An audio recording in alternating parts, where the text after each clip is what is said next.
Well, thank you, Kurt, for those welcoming remarks, and thank you to the Tandem School for hosting our symposium. Uh, it's, I think, to me, particularly appropriate to be here for this symposium for a whole lot of different reasons. As I was telling everybody who would listen this morning when they came in, I spent my entire professional career in downtown Brooklyn. So I always like to welcome people to Brooklyn. But going back a little bit in history, this is called the Metrotech Center in downtown Brooklyn. And of course, downtown Brooklyn is very different from the downtown Brooklyn that I worked in a lot of years ago. And the president of what it was called, I guess it was Brooklyn Polytech at that time, Kurt, a fellow named George Bugliarello, had the vision of having a technology center here in downtown Brooklyn and having people who were looking for office space a little less expensive than Manhattan to come to Brooklyn. It took a long time for it to get to where it is today, but it is now a technology hub. And as you heard from Kurt, and I think you're going to see later, and I know you have I think a reception tonight at New Lab, you'll see what's really going on in technology right here in downtown Brooklyn in New York City. So again, I think it's particularly appropriate for the consortium to have its R&D symposium here, because this is where the future is going to be in the offshore wind industry. So again, greetings and welcome to Harnessing the Winds of Progress, 5 years of achievements and the future horizons in offshore wind R&D. It's presented, as was mentioned, by the National Offshore Wind Research and Development Consortium. That's a bit of a mouthful, but as Kurt mentioned, I have the honor of being chairman and president. I have two titles, so that means I get two non-paid salaries. No, that's a joke. Okay, but I do want to welcome you here on behalf of the consortium. And we certainly greatly appreciate your attendance here. And I think, as you'll see from the program, there's a lot to learn and a lot to learn about what's going on in the offshore wind space. I certainly don't need to educate this audience on the critical role of offshore wind in meeting our ambitious environmental goals to reduce carbon emissions. The National Offshore Wind Research and Development Consortium was created in 2018, so we are literally 5 years old, when the Department of Energy selected the New York Energy Research and Development Authority, NYSERDA, as it's often referred to create a new 501(c) nonprofit organization to advance offshore wind technology research and development through competitive grants, and that's what we do. It was funded with $20.5 million grant, which was matched by NYSERDA, creating a pool of about $41 million. Pretty significant amount of money, but as you'll see, we could even use more. Since the consortium's formation, 7 states, so it's not just New York, 12 developers and independent members have provided additional funding for a total investment in research available of approximately $53 million. So that's the funds that we have to give out to research projects. The consortium is nationally focused, as you will hear that we have members from other than New York. And it's a not-for-profit, as I mentioned, collaborating with industry to fund prioritized R&D activities to do a number of things. One, to accelerate the deployment of offshore wind energy in the United States. Also, to address the challenges and obstacles facing the offshore wind industry and maximize economic and social benefits, so that's jobs and the other things that are important. And long-term, to reduce the levelized cost of energy of offshore wind in the United States. Its mission is to do research to develop the technologies which will ensure that the long-term cost of offshore wind will be competitive with other forms of energy production while producing significant environmental benefits. Of course, the consortium was formed with a board comprised of all the important players from the wind industry, the developers, the utility sector, research organizations, and a number of states, including Virginia, Massachusetts, California, Maine, Maryland, and New Jersey, and of course, its founding member, the state of New York.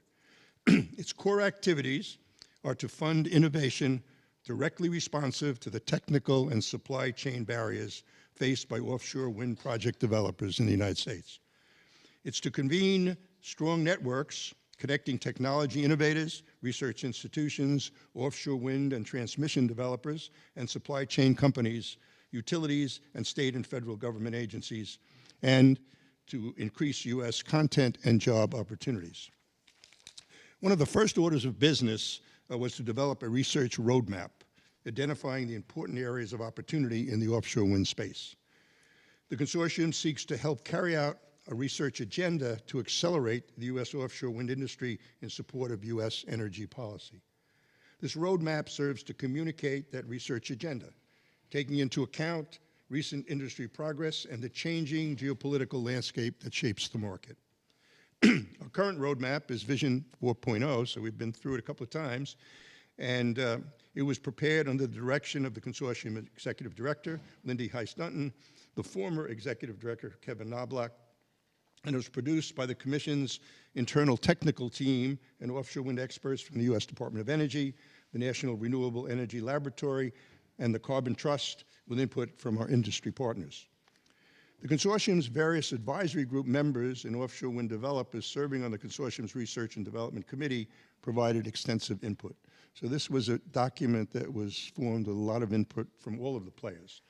The primary authors, and I know you're going to hear from some of them later, Walt Musial from NREL, Lindy Heiss-Dunton, Kevin Knobloch, supported by Christine Sloan, Corey Grunfeld, Melanie Schultz, and Julian Fraze, our small but excellent consortium staff who are here for us today as well.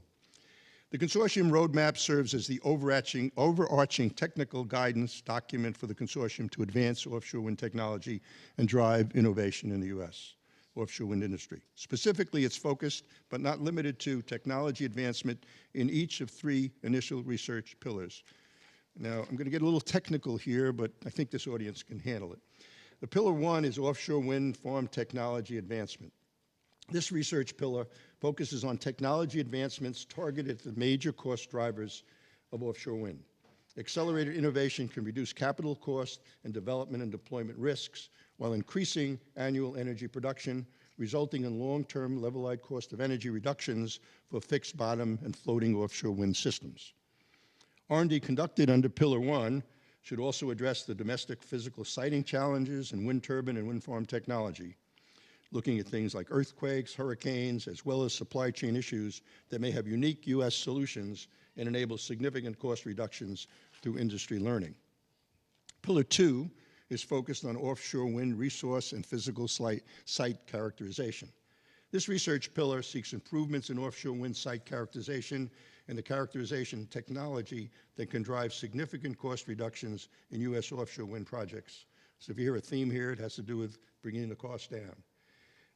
Under Pillar 2, it addresses lowering the time, cost, and/or uncertainty of wind resources and hazards assessment, as well as geotechnical and mid-ocean physical site characterization. Solutions may address cost reduction through increased annual energy production, reduced wind farm development timelines, greater certainty in understanding the design environment, lower capital and operations cost, and lower project risk. Pillar 3 focuses on installation, operation and maintenance, and supply chain. This research pillar seeks technology improvements in wind farm installations, O&M, and supply chain issues related to the U.S. market, including socioeconomic and geophysical constraints impacting on installation cost, especially for methods that depend on high lift capacity vessels and large amounts of labor at sea that can drive up technology capital expenditures significantly. In addition, the estimated O&M cost for a fixed bottom offshore wind farm in the United States ranges from $100 to $150 per kilowatt, and that's in 2015 dollars, and that can represent up to 30% of the total LCOE. Lowering these costs can lead to significant benefits and may be necessary to achieve industry cost targets.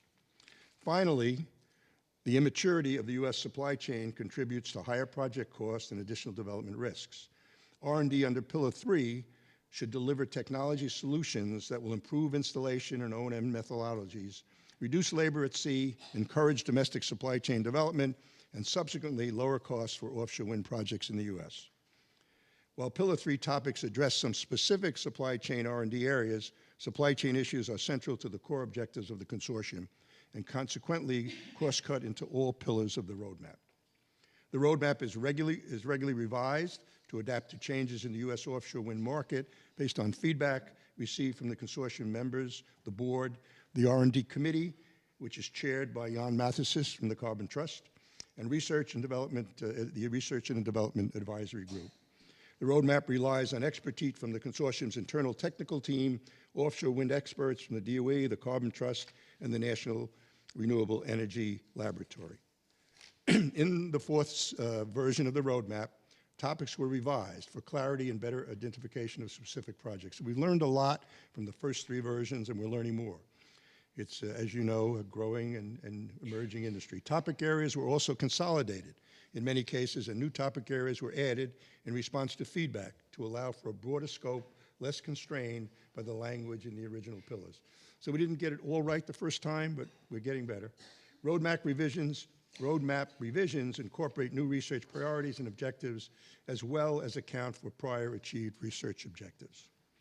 These updates are primarily driven by continuous evolution of offshore wind in the United States as defined by developer interest, individual state policy actions, and experience gained from the offshore wind globally.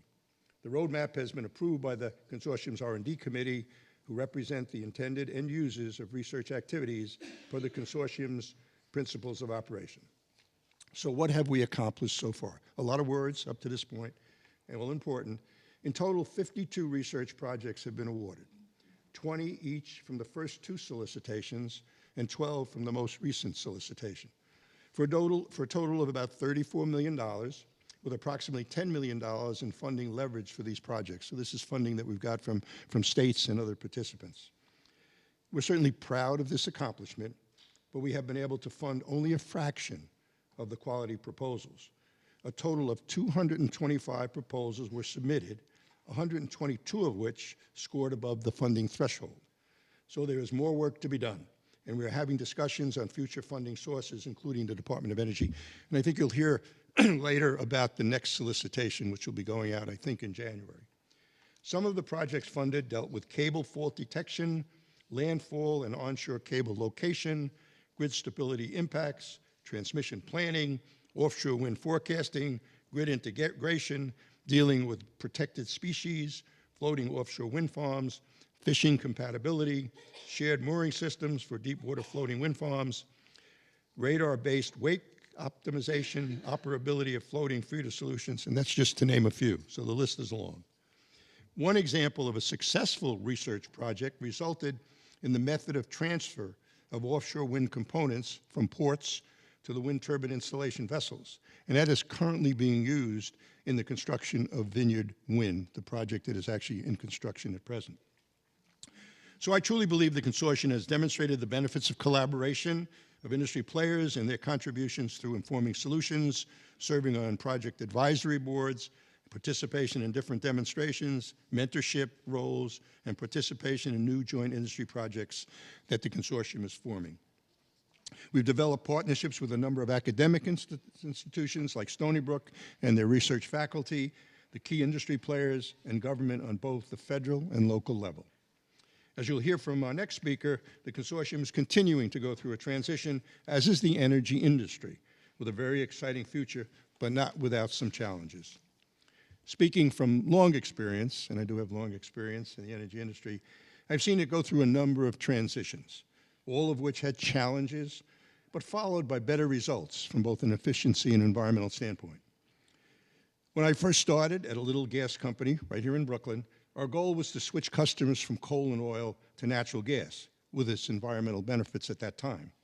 The natural gas industry went through periods of short supply, high prices, but grew to become one of the largest energy providers in the country and around the world. We're now going through a major energy transition due to the impact of climate and the need to reduce and someday eliminate the use of fossil fuels. Offshore wind will be a major player, a critical player in that transition. One of the exciting things, and it's kind of exciting for me even at this advanced age, is the creation of an entirely new industry here in the United States that presents some challenges with respect to supply chain and workforce, which are also great opportunities. The offshore wind industry is facing a number of challenges due to increased costs and delays due to many factors, but its future remains bright, and I remain very optimistic that the ability to overcome these bumps in the road and to be successful. I'm very excited to be part of this transition and to help the National Offshore Wind Research and Development Consortium and those of you in the offshore wind industry, government, and academia ensure the benefits of offshore wind are central to meeting our environmental goals. We expect the future role of the consortium will be part of this exciting transition, and we expect it to play a meaningful role bringing all of the important players together to reap the benefits of offshore wind. Thank you very much.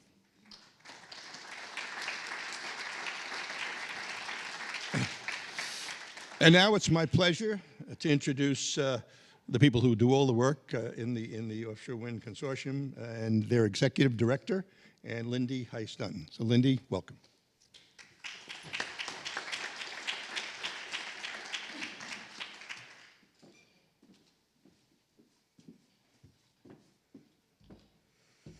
Good morning. Well, first I want to thank Bob for the introduction and the really great summary of our work. You know, as someone who's kind of new, it's really great to hear Bob reflect on the consortium and how we've gotten to where we are today. I'd like to take this opportunity to thank Bob for his leadership. Thank you, Bob. You know, you have been a founding member of the consortium, and your expert guidance has been instrumental in building what we have here. So we're really lucky to have you. Thank you, Bob. I want to thank all of you for your attendance today, whether you're in person here in Brooklyn or listening online. I'd also like to thank the NYU Tandon School of Engineering for hosting us today, and all your help for setting up this event.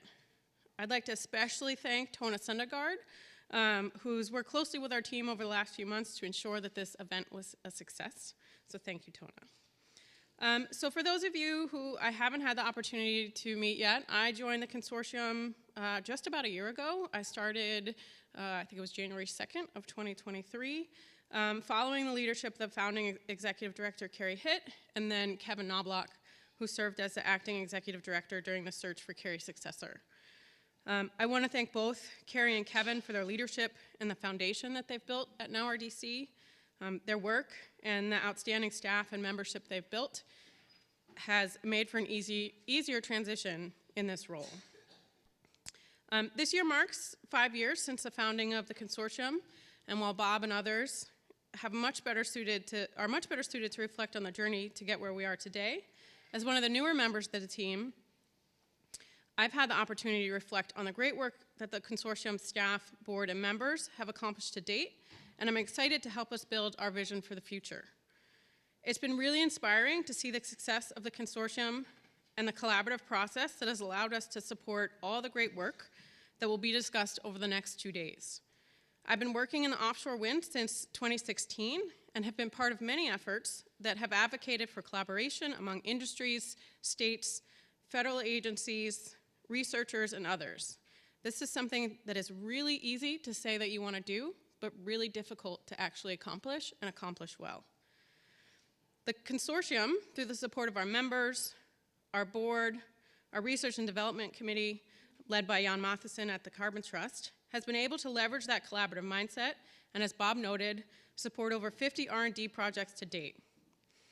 And again, as Bob noted, this is only a fraction of the quality proposals that have been submitted across our solicitations. This shows a clear need to support R&D and a clear interest from talented researchers, many of whom are in attendance today, to do this work. We're also looking forward to novel ways to support R&D and innovation in the future. Over the past 5 years, we've expanded our partnerships with industry and state members, as well as built international partnerships to build upon the lessons learned from offshore wind projects in Europe and elsewhere. This work has allowed us to build upon the vision of the founders of NowRDC and pilot new programs as we look into the future.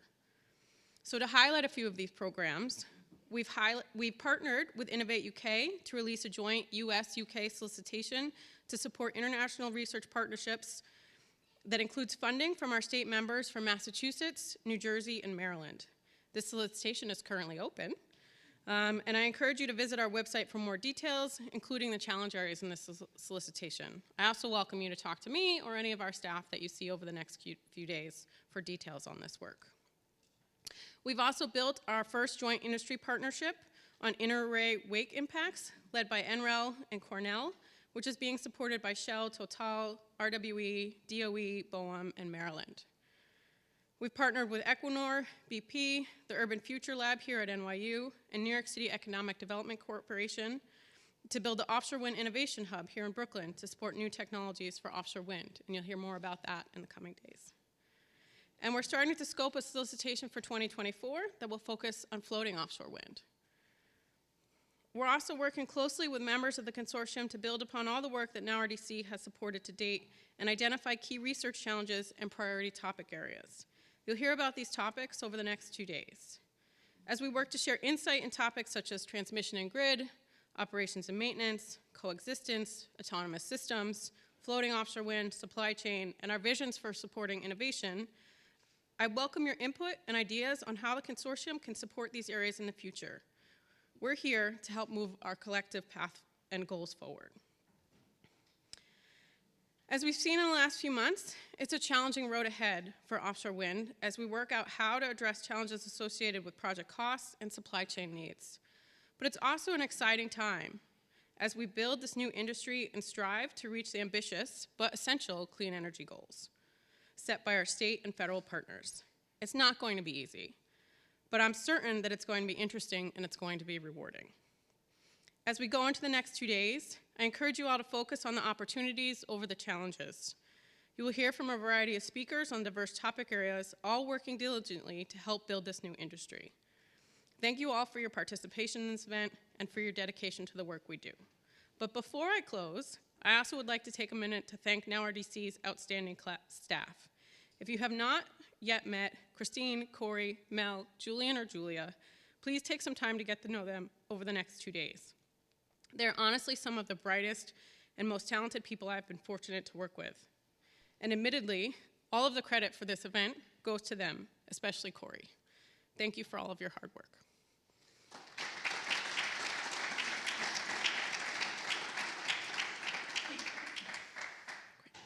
Well, with that, I'd like to welcome Cecilia Kushner, who's the Executive Vice President and Chief Strategy Officer from the New York City Economic Development Corporation. Cecilia is, in that role, she leads a multidisciplinary team to deliver projects and programs focused on delivering emerging sectors equitably and building neighborhoods of economic success. Prior to her current role, Cecilia spent over a decade working for the city on a range of infrastructure, transit operations, land use, and community development programs and policies. Most recently, as the Executive Vice President for Planning and New York City Ferry at New York City EDC, and earlier at the Department of City Planning in Brooklyn. Brooklyn Resiliency and Executive Offices. Thank you.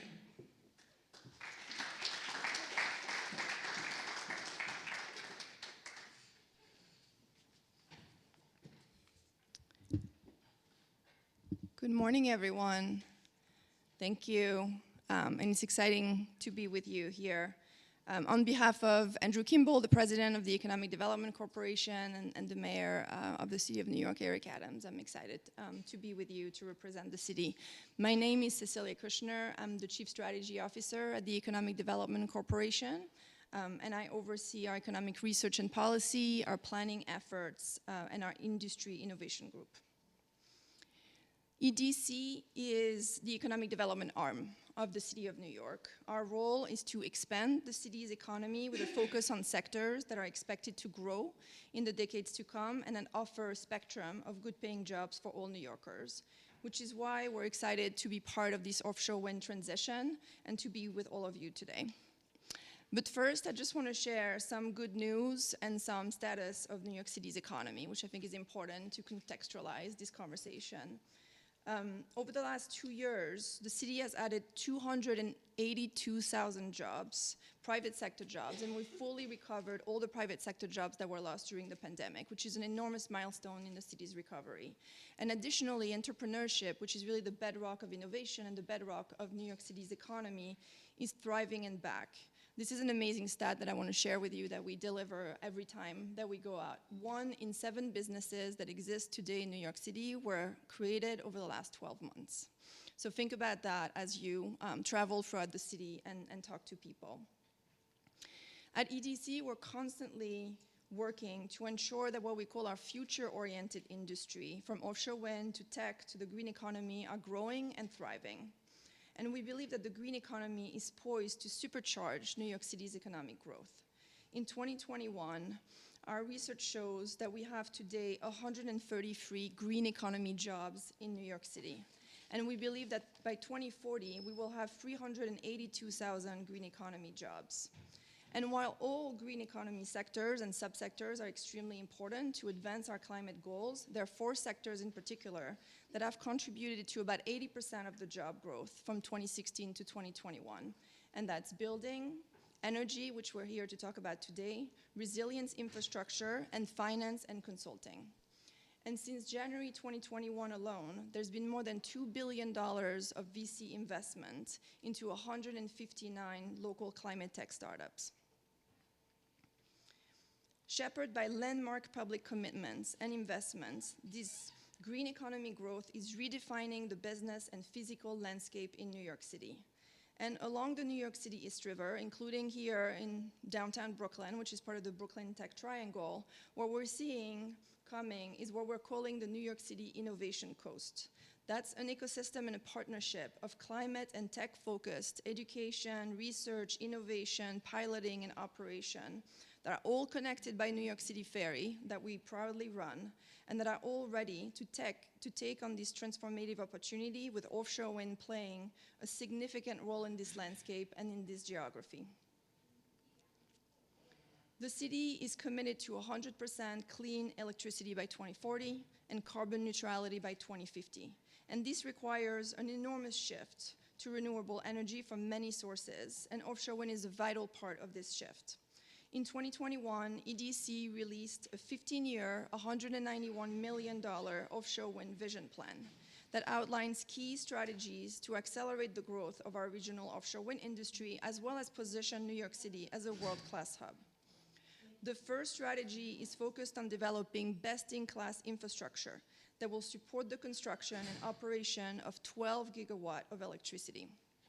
The second is preparing our local workers and businesses to benefit and be ready to be part of the supply chain opportunities that will come with the development of this new industry.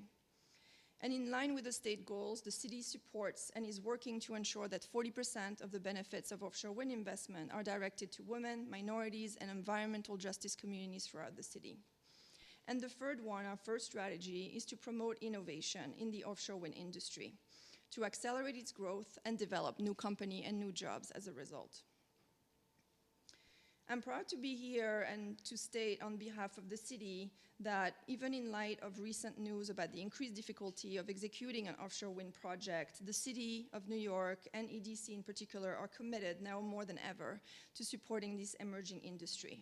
As many of you know, Governor Hochul recently announced a 10-point action plan to expand the state ambitious climate goal and to make sure that the offshore wind industry is fully supported through these difficult times. And the plan includes an expedited procurement process for any power purchase agreement that may be canceled due to changing economic condition. And we are really excited to see the results of this procurement for New York City.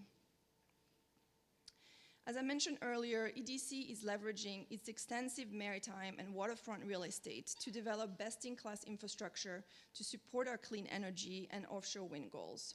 This includes transforming the South Brooklyn Marine Terminal, also known as SBMT, where our partner is Equinor, that's located in Sunset Park, Brooklyn, into one of the largest and best-in-class offshore wind port facility in the country. The offshore wind hub at SBMT is projected to support the build-out, the management, and the interconnection of electricity generation for more than 2 million homes. Given its historic and expansive coastline and proximity to the New York Bight, we believe that multiple sites on Staten Island are also poised to play a key role in the offshore wind industry, including a site that the city owns, which is a 33-acre site in Rossville. We also have 2 open requests for proposal that I want to put in front of this group. The first one is called Clean Energy Infrastructure and Technology RFP, and we have 2 large sites open. The first one is called Harlington Yard in Sunset Park, and it's 10 acres in size. And the second one is 5 acre, and it's located in Hunts Point in the Bronx. And separately, we also have a little over 100,000 square feet of space that are variable for long-term lease, quayside at Pier 11 in the Atlantic Basin in Red Hook neighborhood, really close to SBMT. Equity and economic mobility are at the center of our work on offshore wind. We want to make sure that diverse businesses and a diverse workforce are prepared to participate and reap the benefit of this opportunity. Which is why we're very proud to have launched our first of its kind offshore wind training program for MWB team with the goals of eliminating barriers and easing participation in contracts. And our program, which is called the Waterfront Pathway, has just completed its second cohort, and we've served over 30 firms that are now poised to be able to participate in contracts. To complement this effort to support business owners and making sure that the supply chain in New York City is strong, which is the topic that has been discussed quite a lot before my presentation, this year, we've identified and surveyed over 200 local manufacturing businesses who are interested and who have relevant skills to enter the offshore wind industry supply chain. And early next year, we plan to further support these legacy manufacturings so they can adequately pivot and help this industry grow. And just on workforce, we've, with the City of New York, pledged $10 million to CUNY for capital costs associated with campus upgrades, including certification for the Global Wind Organization training, but also maritime training and welding training at Kingsborough Community College. So we're really trying to be as comprehensive as we can and as early as we can in the development of this industry.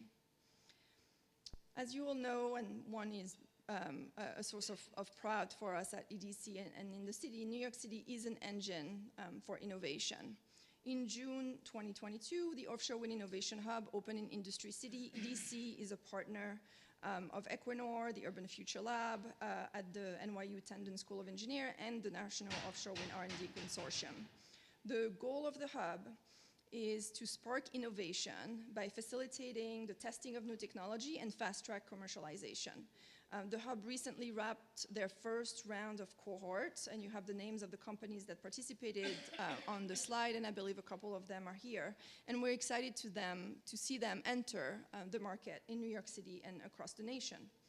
And since September, just a few blocks from Industry City and the Offshore Wind Innovation Hub, EDC opened the Brooklyn Army Terminal, which houses already today about 4,000 workers and more than 100 companies for piloting to accelerate climate tech innovation. And that piloting is open also on the waterfront for offshore wind companies that may be interested, but also throughout the entire campus. That, which is the Brooklyn Army Terminal, is part of EDC's Sunset Park portfolio, which includes SBMT, and features over 200 acres of waterfront space and asset that provide unique opportunities for the industries of the future and to foster climate innovation ecosystem along and in the midst of the New York City Innovation Coast. In the coming month, we will build upon this momentum and launch a request for proposal for a world-class climate innovation hub at BAT to work in concert with other institutions along the Innovation Coast. This request will seek consortium applicants to accelerate the growth of our local climate tech ecosystem, including offshore wind, by developing and operating the hub with cutting-edge facilities from shared prototyping lab, co-working space, step-out space for growing businesses, to piloting and testing infrastructure, and providing catalytic business growth services to both accelerate startup as well as incumbent climate tech businesses that are entering the New York City market and want to accelerate their commercialization. I'm excited to share that we recently launched a partnership forum for those interested in being part of this consortium and apply, and I hope many of you will be part of this journey. So in conclusion, offshore wind and our larger green economy are core to the growth of the New York City's economy in the future and to serve New Yorker. And at EDC, on behalf of the city, we're committed to use all of the tools that are in our toolbox, from real estate to investment in diversity and innovation, to make sure that the green economy is successful in developing in New York City. We invite all of you to explore partnership with us on innovation, but also other topics, and become part of this emerging, thriving climate innovation ecosystem in the Sunset Park waterfront and throughout the Innovation Coast. We can't do it without all of you, and we're extremely excited to continue to work with all of you. So thank you for having me to have the opportunity to present the city's point of view, and I wish you a tremendous symposium over the next couple of days. Thank you.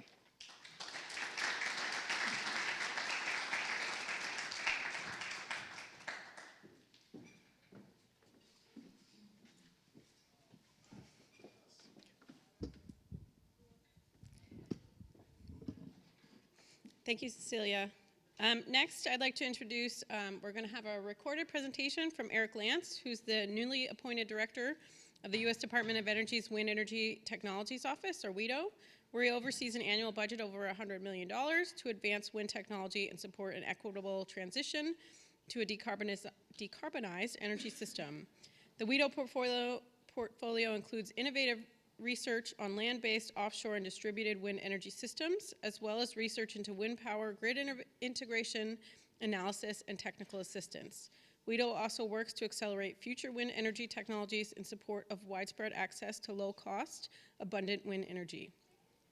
ERIC also works with DOE leadership and interagency partners on key issues such as supply chain, workforce, training, and siting and permitting.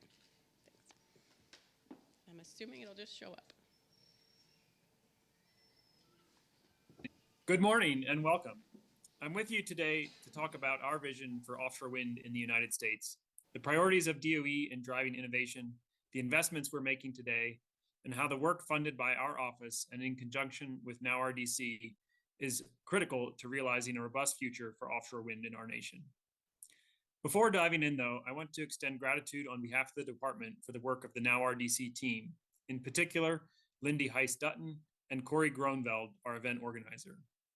I also want to thank the NowRDC members and the researchers for bringing these activities to fruition and helping create positive change and impact from our combined investments. Focusing first on our vision for offshore wind. In the long term, we see offshore wind energy as a critical foundation stone in the nation's efforts to decarbonize the power system by 2035 and to realize a net zero economy by 2050. To help us realize the long-term opportunity, the Biden administration, including DOE, the Department of Interior, and the Department of Commerce, are working to achieve a goal of 30 gigawatts of offshore wind by 2030.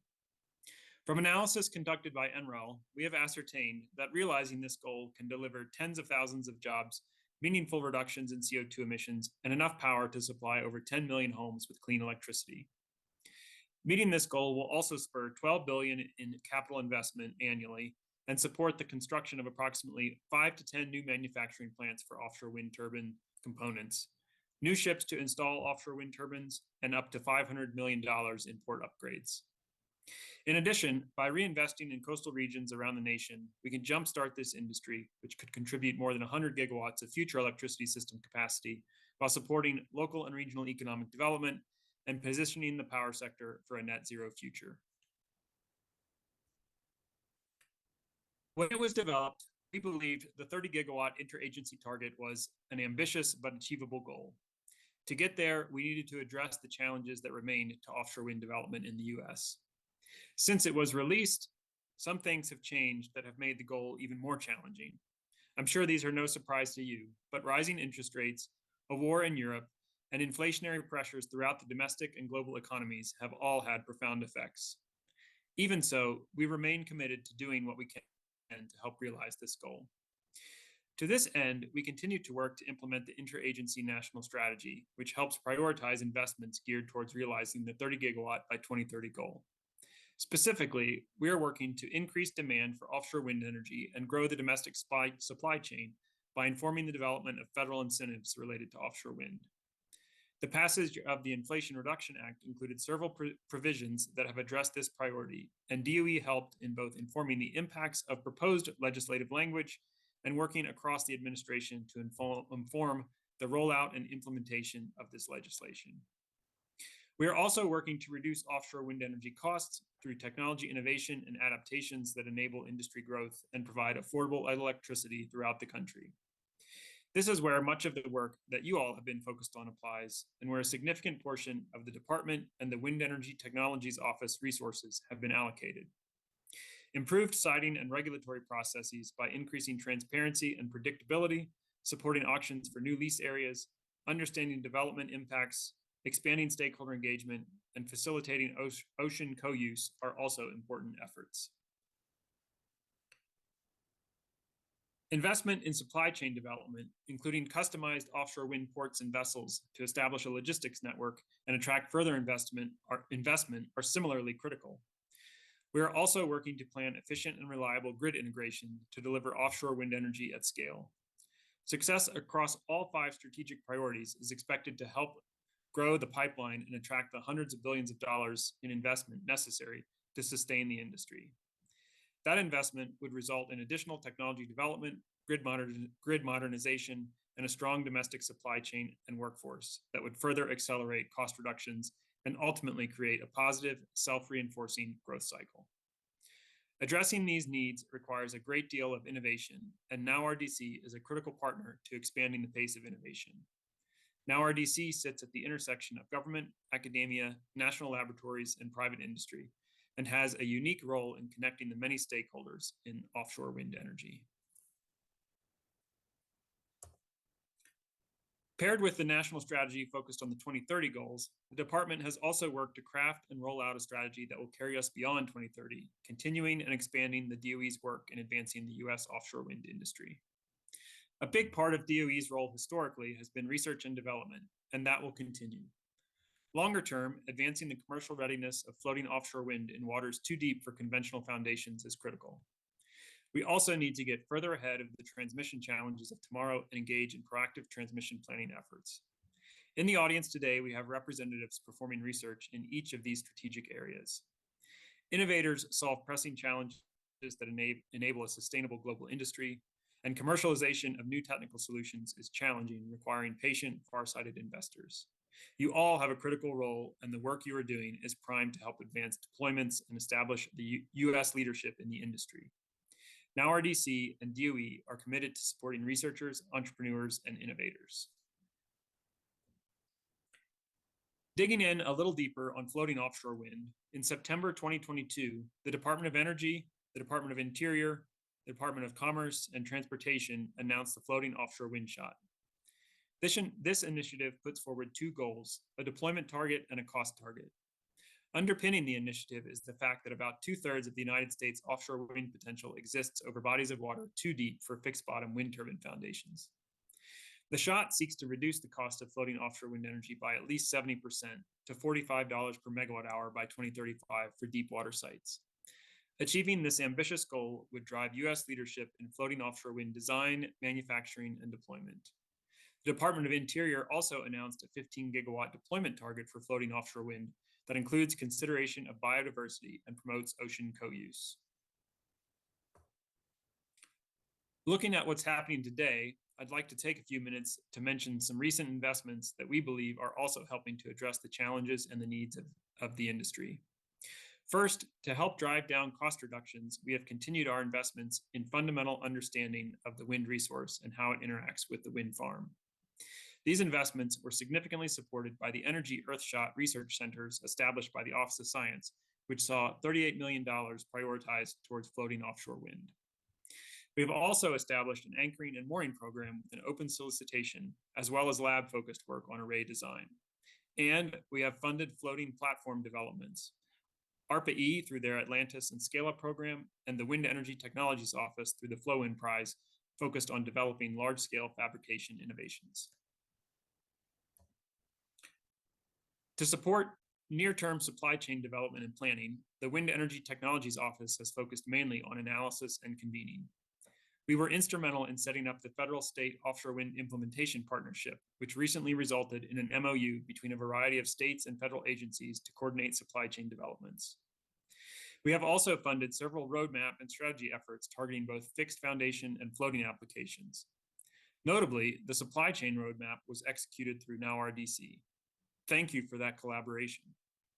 These analysis efforts inform decision makers about development needs, gaps, and impacts of different decisions on deployments. We are encouraged that NowRDC is building on these efforts with the recent announcement of the Mid-Atlantic Supply Chain Project. In addition, BOEM established bidding credits in recent auctions that are intended to help build out local and domestic supply chains. As we look to expand deployment, we need to do so in a just and sustainable way that protects species while engaging communities, tribal nations, and ocean users, both in project siting and transmission development. Since our office last spoke to this group, several actions have been taken. BOEM and their sister permitting agencies are leading the charge in this area, and DOE is working to bring our resources to bear to help further these efforts. Specifically, DOE is supporting research, information sharing, tool development, and stakeholder engagement to help understand and minimize the impacts of offshore wind on the marine environment and ocean co-users. DOE just announced $6.5 million in funding across 5 projects for community engagement and social science to help us understand impacts of offshore wind development on communities and economies. DOE also has an open solicitation for $16.4 million in funding for offshore wind and marine energy research and development. This funding will support accelerated and responsible development of offshore renewable energy by improving the integrity and monitoring of mooring lines for floating offshore wind energy systems, as well as by reducing or avoiding noise generation during the installation of fixed bottom offshore wind foundations. In another example of a great investment through NowRDC, the consortium made 5 awards late last year in ocean co-use and transmission, with the co-use projects focused on monitoring protected marine mammals and designing floating arrays for fishing compatibility. To advance offshore wind development, we know it is critical to resolve transmission challenges in areas adjacent to coastlines. We are working on solutions that help grid operators and system planners meet our goals to decarbonize the electric system while not just protecting, but enhancing the resiliency and reliability of the grid. Just recently, the Departments of the Interior and Energy released a comprehensive plan that details how wind resources could efficiently be captured off the Atlantic coast of the United States and delivered to communities as clean, reliable power. The plan outlines immediate actions needed to connect the first generation of Atlantic offshore wind projects to the electric grid, as well as longer-term efforts to increase transmission over the next several decades. As part of this announcement, DOE also launched the Tribal Nation Technical Assistance Program for offshore wind transmission, offering education and training resources to support engagement in offshore wind planning, and created in direct response to tribal input. DOE also announced $8.5 million in funding across 4 projects to advance high voltage direct current transmission technologies needed to transmit large amounts of electricity from offshore wind plants over long distances and provide the education and training to equip the workforce. In addition, DOE announced a funding opportunity earlier this fall in support of a new DOE initiative to reduce HVDC and long-distance transmission costs 35% by 2035. Together, these activities will advance equitable and sustainable offshore wind energy development, domestic manufacturing, and grid integration. The recent NowRDC projects will work to reduce fatigue on subsea power cables, evaluate impacts of new offshore wind projects and grid stability, and forecast energy generation of offshore wind farms to inform grid planning. To conclude, I want to underscore what an important role you all have to play, particularly in helping to operationalize innovation and solutions that are just out of reach of industry. The challenges are large, but our success is critical to the industry, the nation, and the world. With continued investment and work, we persist in our vision for a bright and robust future for offshore wind energy. Thank you for your time, and have a great symposium.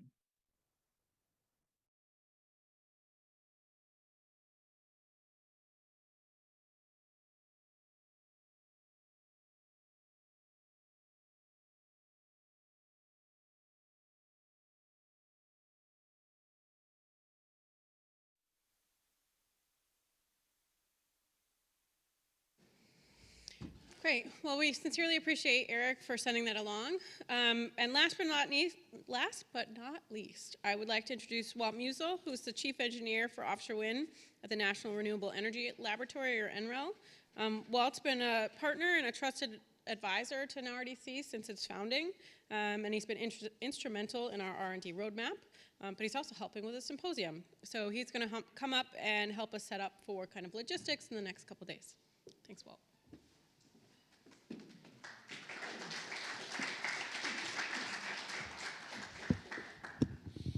Hi, everyone. I get to tell you where the rooms are and where lunch is. So this is the kind of the segue into the next part of this, which is when you all get to speak. And there's 3 locations where the talks are being held, including this room that we're in right now. So I'm just going to go through some of the logistics. And if I can... Here we are. So first of all, you may have noticed, it took me talking to Yorgos, on the back of your badge you have some information that's very important.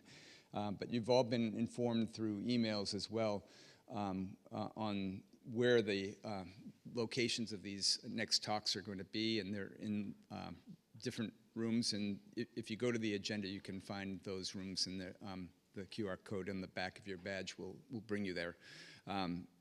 Into the web page, and also give you internet access. So please look at that, and if you have any questions, you can talk to me or Corey or any of the staff from Now RDC that are available to answer those questions.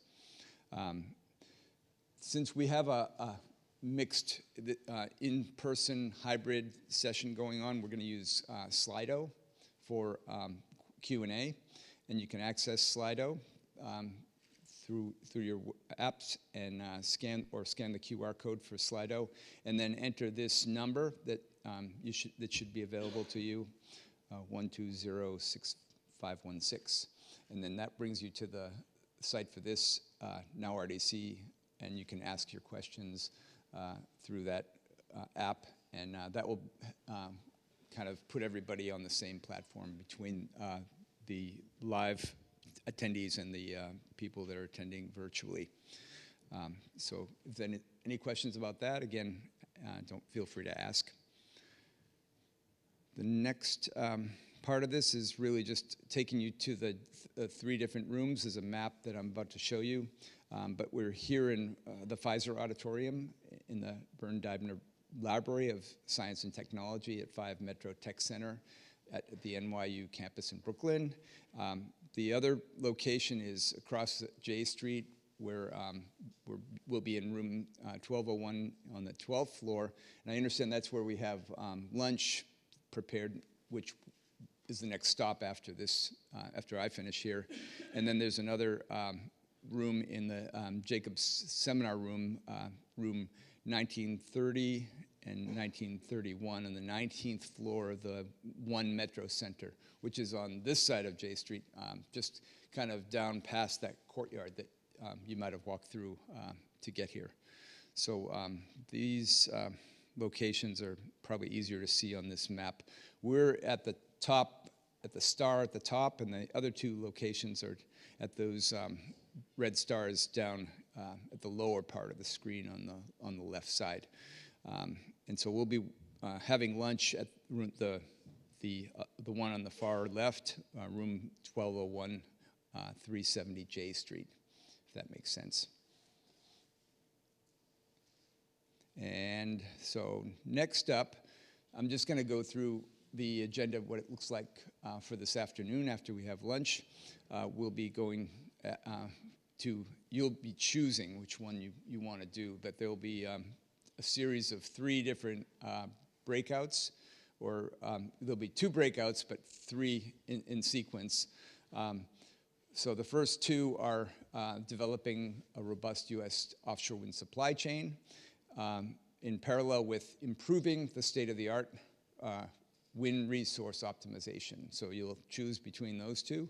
Then there'll be a break. Then we'll go to technology to improve ocean area coexistence in parallel with novel approaches to operations and maintenance. And then there'll be another break. And then 2 more sessions, applications for autonomous technology in offshore wind and innovation and resiliency in fixed structure foundations. So choosing between those 2. Then we'll reconvene back here in Pfizer for the closing keynote, which is a panel. We'll be talking about merging offshore wind innovation testing facilities. And that it's about a 45-minute keynote panel that will be here, ending about 6:15. And then everybody's going, if you're interested, to travel to the reception, which is about I'd say it's probably a 20-minute walk, but there'll be rides provided from here to the new lab facilities in their headquarters at the Brooklyn Navy Yard. That starts at 6:30 and goes till 8:30 tonight.